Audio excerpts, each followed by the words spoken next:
students, Dr. Cohen here. I thought I would go over some things for Module 2. So I want to just start out in this module. We cover the Rebel chapters 5, 6, 7, 8. And you have an interview assignment. So I'm going to go over that.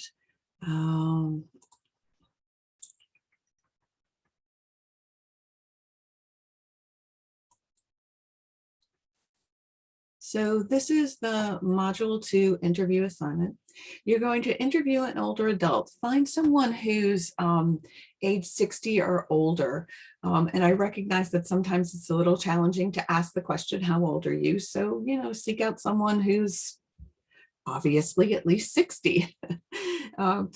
And you're going to interview them about 2 gerontological topics that are covered in chapters 5 through 8. So kind of go through what's the content of chapters 5 through 8 and select topics. And then you're going to find a topic of mutual interest. So what do I mean by that? Well, it may be, for instance, that you might both be interested in music, and maybe they could play you some of their music and you can listen to, and they can listen to some of your music and you can discuss it. It's perfectly fine to interview a family member. For instance, you might want to interview a grandparent.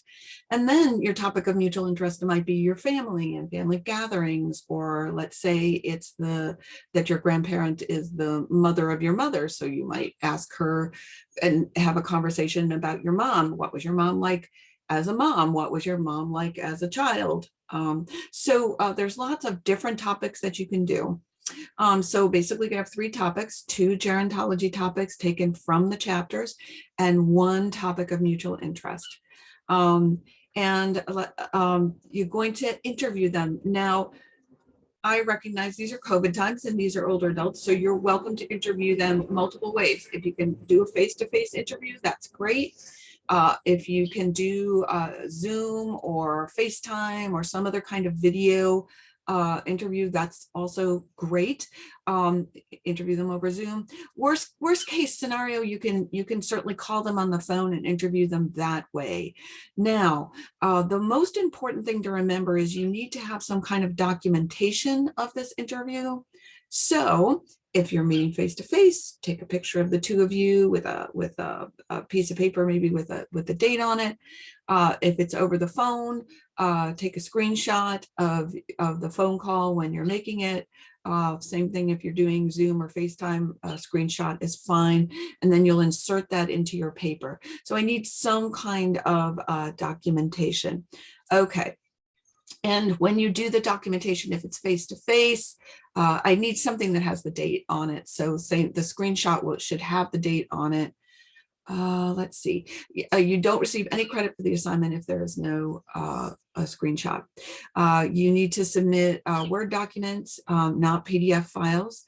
And you just basically copy and paste the photograph, the JPEG file into your Word document when you upload it. If you're having trouble with that, you're welcome to load the photo separately. I'll find it there in the Dropbox.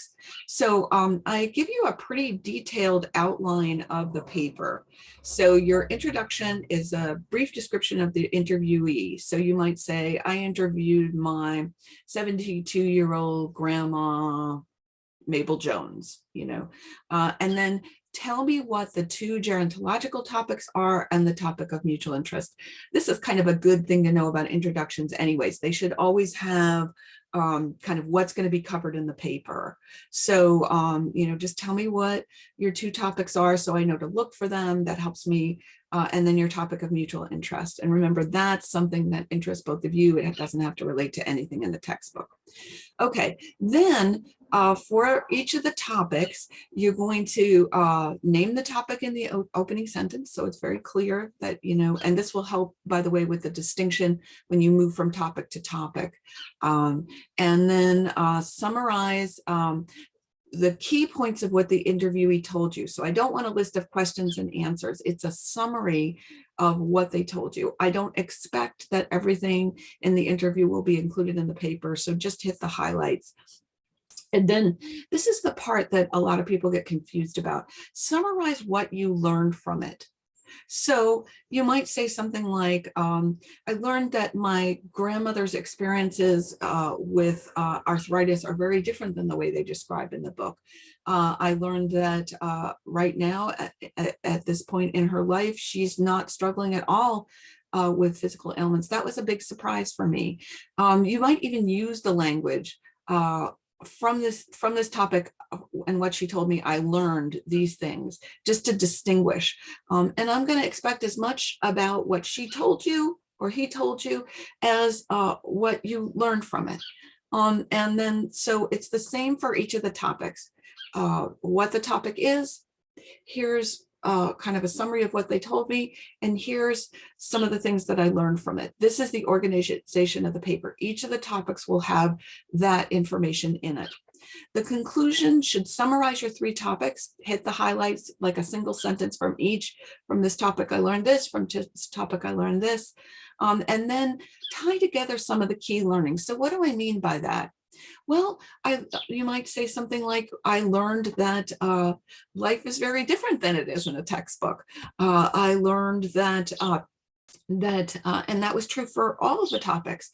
I learned that I thought I knew so much about my grandmother, and I really didn't. Okay. So that's an overview of the paper. Here is the grading rubric.